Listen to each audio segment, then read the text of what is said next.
Hi everyone, carboxylic acids में methods of preparation कर रहे थे हम लोग और लास्ट लेक्चर में हाइड्रोलाइसिस ऑफ एसिड क्लोराइड और एसिड एनहाइड्राइड तक किया था हमने, यहाँ तक काफ़ी डिटेल में विथ मैकेनिज्म। अब इसी में एक हाइड्रोलाइसिस ऑफ एस्टर भी है। दो तरह का हाइड्रोलाइसिस होता है एस्टर का, बाय हाइड्रोलाइसिस ऑफ एस्टर्स। बड़ा इम्पॉर्टेंट मेथड है। किस मायने में इम्पॉर्टेंट है, कैसे करके प्रश्न पूछे जा सकते हैं इससे, उसे समझो। काम तो वही होना है, RC double bond OR dash.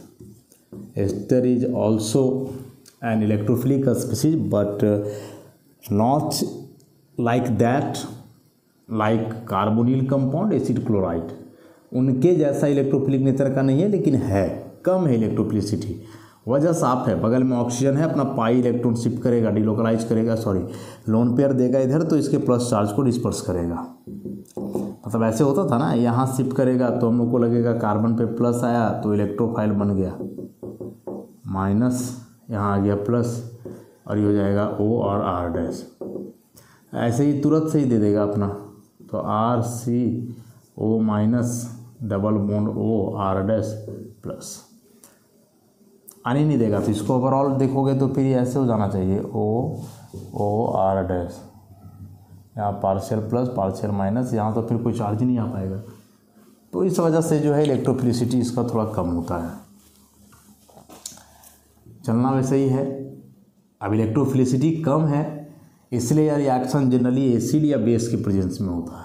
Electrophilicity कम होने की वजह से रिएक्शन जनरली एसिड या फिर बेस के प्रेजेंस में होता है, मतलब एसिडिक हाइड्रोलाइसिस या बेसिक।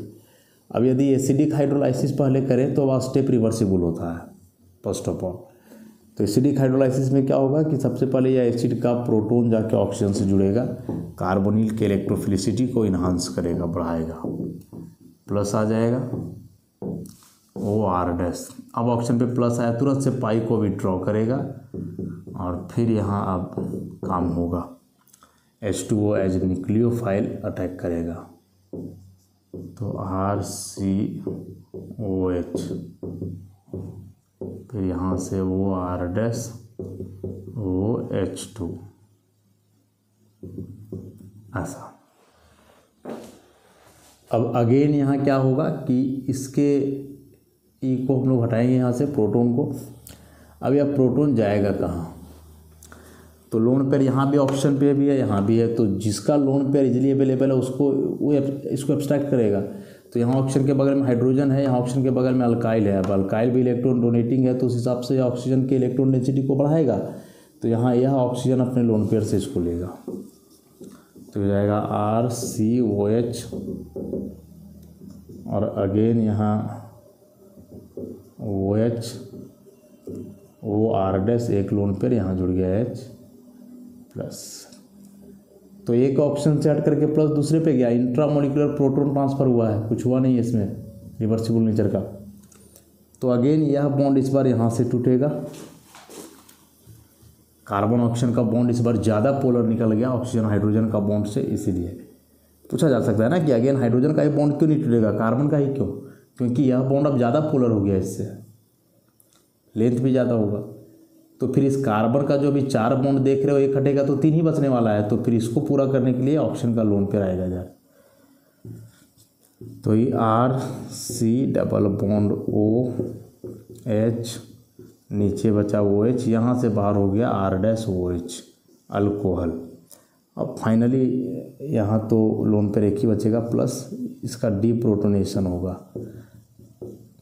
इसका मतलब कि यह जो है एसिड कैटलिस्ट है, इन्वॉल्व हुआ, लास्ट में निकल भी जा रहा है, तो RC डबल बॉन्ड OH बन गया कार्बोक्सिलिक एसिड।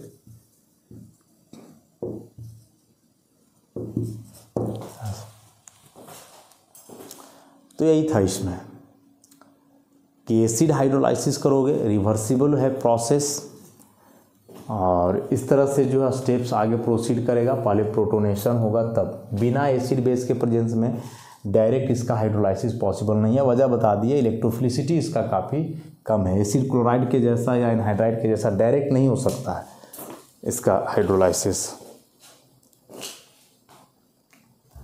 तो फिर नेक्स्ट क्या होगा, नेक्स्ट होगा इसमें बेसिक हाइड्रोलाइसिस। एसिडिक हाइड्रोलाइसिस का मैकेनिज्म था। बेसिक हाइड्रोलाइसिस का मैकेनिज्म यदि लिखोगे तो कुछ ऐसा हो जाना है, RC double bond O R dash OH minus. अब यहाँ OH माइनस जो है ना डायरेक्ट काम करने वाला है न्यूक्लियोफाइल का। H2O के तुलना में OH minus is stronger nucleophile. देखो यहाँ H2O डायरेक्ट अटैक नहीं कर सकता था, वीक न्यूक्लियोफाइल है, इसलिए इसको इलेक्ट्रोफिलिक सेंटर मजबूत चाहिए था। यदि न्यूक्लियोफाइल वीक है तो इलेक्ट्रोफिलिक सेंटर इसको मजबूत चाहिए था, हाईली इलेक्ट्रोफिलिक नेचर वाला, और यहाँ प्लस आने से इसका इलेक्ट्रोफिलिसिटी बढ़ा। अब यहाँ चूंकि अब बेस स्ट्रॉन्ग है या बेस बोल रहे हैं मतलब न्यूक्लियोफाइल स्ट्रॉन्ग है तो इलेक्ट्रोफिलिसिटी कम भी है, वीक इलेक्ट्रोफाइल भी है तो काम हो जाएगा। और हो जाएगा तो यहाँ से अभी शिफ्ट करेगा इलेक्ट्रोमेरिक इफेक्ट, ये अटैक करेगा तो RCO माइनस OR डैश यहाँ से हो जाएगा OH। इसको दो तीन तरह से दिखा सकते हो, प्रोटॉन का एब्स्ट्रैक्शन करवा करके या डायरेक्ट कि यहाँ शिफ्ट करें, यहाँ से अल्कोक्साइड को बाहर करो तो RC डबल बॉन्ड OH, और यह जो अल्कोक्साइड बना अगेन सॉल्वेंट से प्रोटॉन ले लेगा या फिर काउंटर आयन के रूप में Na प्लस रखेगा साथ में है? तो यहाँ से लेकर के R डैश OH। यह प्रोसेस इरिवर्सिबल है जबकि वो रिवर्सिबल होता है। रिवर्सिबल मतलब प्रोटॉन आया फिर डिप्रोटोनेशन भी वैसा ही हो सकता है। यहाँ ऐसा नहीं है, OH अटैक कर दिया तो अब इसमें फिर से OH निकलने का बात नहीं है। वहाँ H प्लस जुड़ा तो आसानी से निकल भी सकता है, यहाँ नहीं निकलेगा, तो यह प्रोसेस इरिवर्सिबल है। तो दो तीन पॉइंट जो हम लोग यहाँ से नोट कर सकते हैं इस हाइड्रोलाइसिस रिएक्शन से। पहला पॉइंट कि एसिडिक हाइड्रोलाइसिस यदि है तो उसमें फर्स्ट स्टेप प्रोटोनेशन है, उसके बाद न्यूक्लियोफिलिक अटैक है। यहाँ प्रोटॉन का जो काम था, एसिड वाला प्रोटॉन H प्लस, उसका काम था कार्बोनिल के इलेक्ट्रोफिलिसिटी को बढ़ाना, जबकि बेसिक वाले में डायरेक्ट न्यूक्लियोफिलिक अटैक होगा। OH माइनस वहाँ बेस नहीं, न्यूक्लियोफाइल का काम करेगा, डायरेक्ट अटैक करेगा। और वजह साफ है कि H2O वीक इलेक्ट्रोफाइल है, sorry nucleophile, H2O weak nucleophile है, OH माइनस उसके तुलना में स्ट्रॉन्ग न्यूक्लियोफाइल है, जबकि यहाँ एस्टर जो है एक वीक इलेक्ट्रोफिलिक सेंटर है। तो वीक इलेक्ट्रोफिलिक सेंटर है तो न्यूक्लियोफाइल भी वीक है तो नहीं ना काम चलेगा, वीक वीक दोनों नहीं काम चलेगा। तो एक यदि वीक है तो दूसरा स्ट्रॉन्ग होना चाहिए। इलेक्ट्रोफाइल वीक है तो न्यूक्लियोफाइल स्ट्रॉन्ग, या न्यूक्लियोफाइल वीक है तो इलेक्ट्रोफाइल स्ट्रॉन्ग। तो यहाँ न्यूक्लियोफाइल वीक था इसलिए इलेक्ट्रोफाइल स्ट्रॉन्ग लिया हमने, प्रोटोनेशन करवा करके इलेक्ट्रोफिलिसिटी बढ़ा दिया कार्बन का। जबकि वहाँ OH minus already nucleophile strong है तो वहाँ ऐसे करने का जरूरत नहीं है, डायरेक्ट रिएक्शन हो सकता है, बिल्कुल भी जरूरी नहीं है। और एक सबसे इम्पॉर्टेंट बात कि यह जो एसिड हाइड्रोलाइसिस है, ये एसिड हाइड्रोलाइसिस फॉलो करता है first order kinetics. First order kinetics मतलब इसका जो रेट है कि वो केवल एस्टर के कंसंट्रेशन पे डिपेंड करता है, ऑर्डर 1। क्यों डिपेंड करता है? तो साफ सा मतलब इसमें हो गया है कि slow step is the rate determining step. तो स्लो स्टेप यही होगा, ऑक्सीजन का प्रोटोनेशन। और इस स्लो स्टेप में देखोगे तो कहीं H2O इन्वॉल्व नहीं है, केवल एस्टर है, इसलिए रेट केवल एस्टर पे डिपेंड करना है, ऑर्डर 1 आएगा। लेकिन यदि आप अल्कलाइन हाइड्रोलाइसिस लेकर के चलते हो बेसिक कंडीशन वाला, तो फर्स्ट स्टेप में ही दोनों इन्वॉल्व हैं, फर्स्ट स्टेप में ही दोनों इन्वॉल्व हैं, न्यूक्लियोफाइल भी और एस्टर भी। मतलब कि जो बेस NaOH लिया गया था, तो जब इसका रेट लिखोगे तो दोनों पे डिपेंड करेगा, RCOO dash along with OH minus power 1, तो यहाँ से ऑर्डर आ जाना है 1 + 1 = 2। तो सेकेंड ऑर्डर काइनेटिक्स फॉलो करेगा और ये फर्स्ट ऑर्डर काइनेटिक्स फॉलो करेगा, बस इतना सा बात है। तो acidic hydrolysis of ester follows first order kinetics while basic hydrolysis follows second order kinetics, and the reason behind this is that in acidic hydrolysis the slowest step involve only ester or protonation of ester, while the basic hydrolysis of ester involve nucleophilic attack in the slowest step, that is slowest step involve both ester and nucleophile, that's why rate depends on both these species, और इसमें केवल एक पे depend कर रहा है।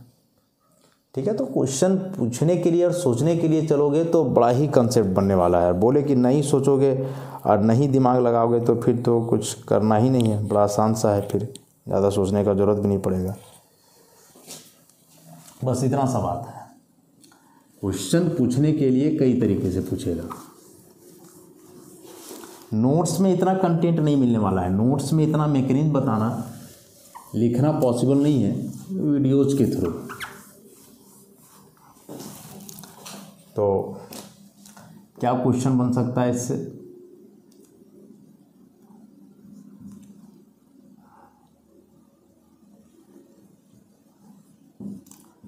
Which one is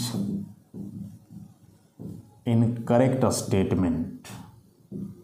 निम्नलिखित में से कौन इनकरेक्ट है? कुछ स्टेटमेंट लिखे गए हैं। A, the acidic hydrolysis of ester follows first order kinetics. B, the alkaline hydrolysis of ester follows second order kinetics. C,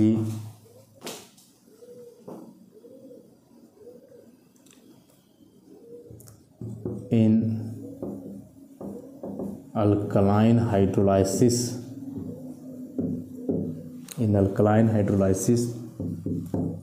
the slowest step involves nucleophilic attack of OH- to carbonyl group. और D में कि in acidic hydrolysis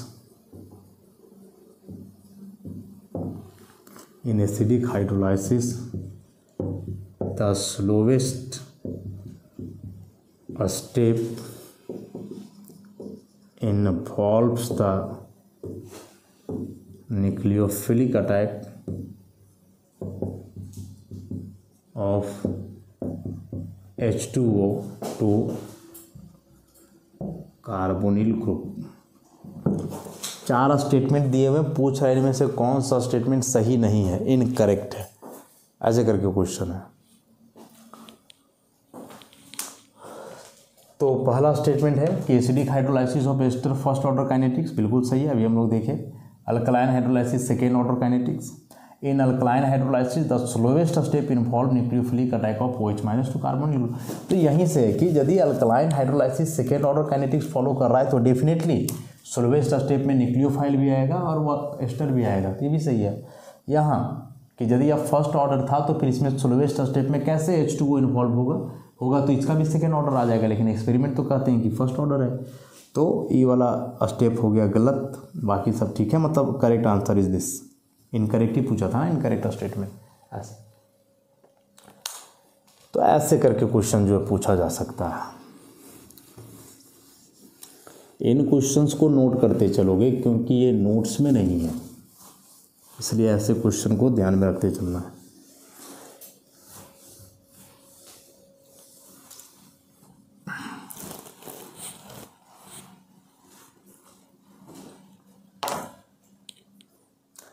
तो next method की ओर बढ़े हम लोग।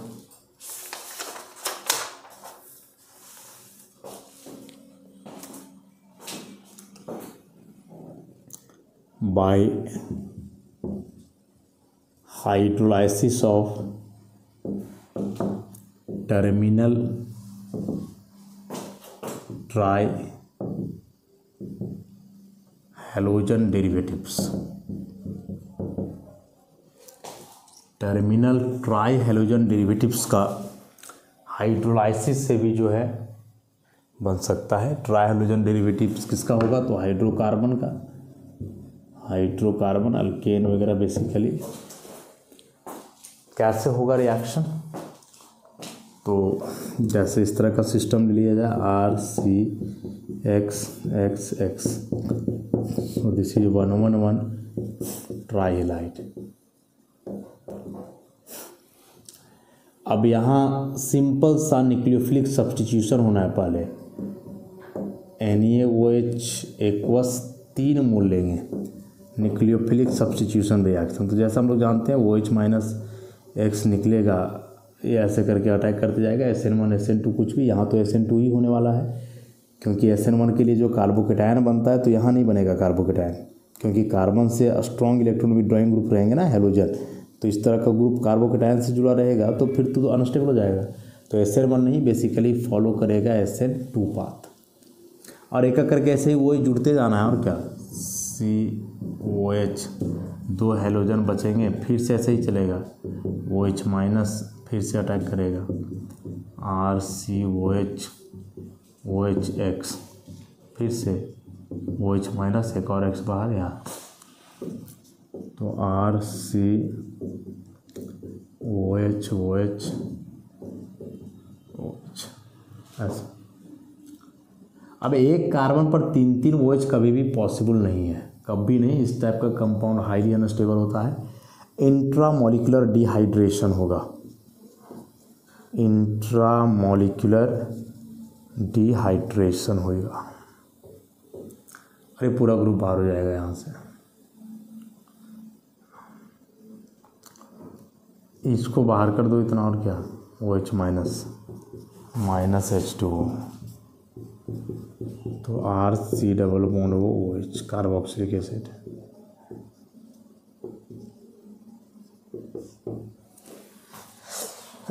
यही है, जैसे CH3CClCl 3 मोल एक्वस NaOH, तो पहले तो तीनों जगह OH जुड़ेगा, OH OH OH, यहाँ से H2O बाहर, तो ये हो जाएगा CH3C double bond OH acetic acid, ऐसे। हालांकि इस तरह का हेलाइड बनना प्रैक्टिकली ज़्यादा फेवरेबल नहीं है, लेकिन हाँ एरोमेटिक सिस्टम लें तो फिर बड़ा आसान है। एरोमेटिक सिस्टम लें तो फिर बड़ा आसान है कि जैसे टॉल्विन ले लें, इसका हेलोजिनेशन करवा दें सनलाइट के प्रेजेंस में। तो हम लोग जानते हैं साइड चेन हेलोजिनेशन होता है सनलाइट में, यूवी लाइट वगैरह ले करके। AlCl3 लेते तो न्यूक्लियर हेलोजिनेशन होता, लेकिन सनलाइट वगैरह लेंगे तो साइड चेन हेलोजिनेशन होना है यहाँ से, और यह तीनों हाइड्रोजन की जगह जाएगा तीनों क्लोरीन, तो जाएगा CCl3। फिर इसका हाइड्रोलाइसिस करो, 3NaOH aqueous COH OH OH, अभी यहाँ -H2O, ऐसा बन गया बेंजोइक एसिड।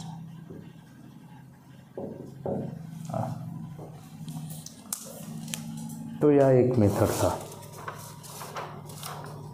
नेक्स्ट है oxidation of alkyne and alkyne. Alkyne और अल्काइन का ऑक्सीडेशन यदि किया जाए तो वहाँ से भी कार्बोक्सिलिक एसिड का फॉर्मेशन होता है, लेकिन लोअर कार्बोक्सिलिक एसिड बनेगा, लोअर कार्बोक्सिलिक एसिड।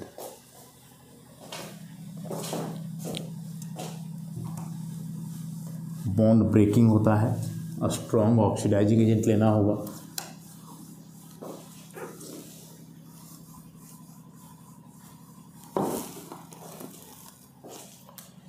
तो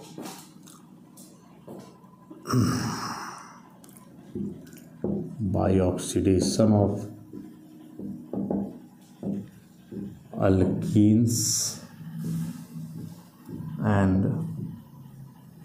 alkynes, अल्कीन और अल्काइन का ऑक्सीडेशन। यदि इस तरह का सिस्टम है RCH double bond CHR dash alkyne, तो इसके लिए पोटासियम डाइक्रोमेट लिया जा सकता है एसिडिफाइड मीडियम में। बॉन्ड यहाँ से ब्रेक करेगा और दोनों जगह जा कर के कार्बोक्सिल ग्रुप आ जाएंगे। इसी की जगह KMnO4 का सॉल्यूशन भी लिया जा सकता था, अल्कलाइन KMnO4, फिर भी वैसे ही रिएक्शन होता, वही चीज़ बनता। बॉन्ड रप्चर करता है, एक्चुअली यहाँ टूट जाता है बॉन्ड कार्बन कार्बन के बीच का। मैकेनिज्म इसका थोड़ा सा लेंदी होगा, इसलिए प्रोसेस को वैसे ही याद रखो। इसको फिर रेडॉक्स के हिसाब से लेकर के चलना होगा, ऑक्सीडेशन रिडक्शन करके देखना होगा, फिर वहाँ से समझ में आना है। तो डायरेक्ट इसको हम लोग वैसे ही ध्यान में रखते चलें। और है इम्पॉर्टेंट एग्जामिनेशन के लिए, कंप्लीट करने आएगा एग्जाम में। इससे कोई मैकेनिज्म से रिलेटेड कोई क्वेश्चन नहीं आता है, रिएक्शन कंप्लीट करने आना है बस। तो इसी में अब R की जगह कुछ ले लिया जाए, और क्या ऐसे 2-ब्यूटीन, तो अगेन K2Cr2O7H+, तो यहाँ से बॉन्ड करेगा क्लिप, दो कार्बन का एसिड बन जाएगा CH3COOH plus CH3COOH acetic acid. ऐसा यदि इस तरह का सिस्टम है, साइक्लोहेक्सीन, क्लीवेज तो यहाँ भी होगा, अल्कलाइन पोटासियम परमैंगनेट ले ले यहाँ से, और ये दोनों कार्बन जो है बदल जाएगा। तो ये COOH, यहाँ भी COOH, तो 1 2 3 4 5 6 हेक्सेन डाइओइक एसिड है।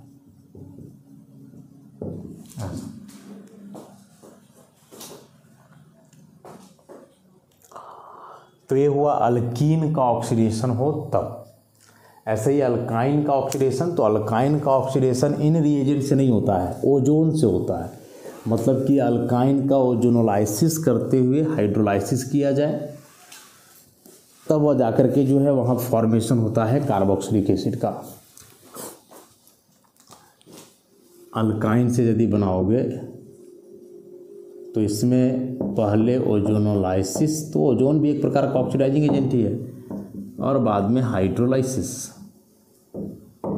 तब जो है यहाँ फॉर्मेशन होता है किसका, कार्बोक्सिलिक एसिड का। लोअर कार्बोक्सिलिक एसिड यहाँ भी बनेगा, बॉन्ड क्लीवेज यहाँ भी होना है। जैसे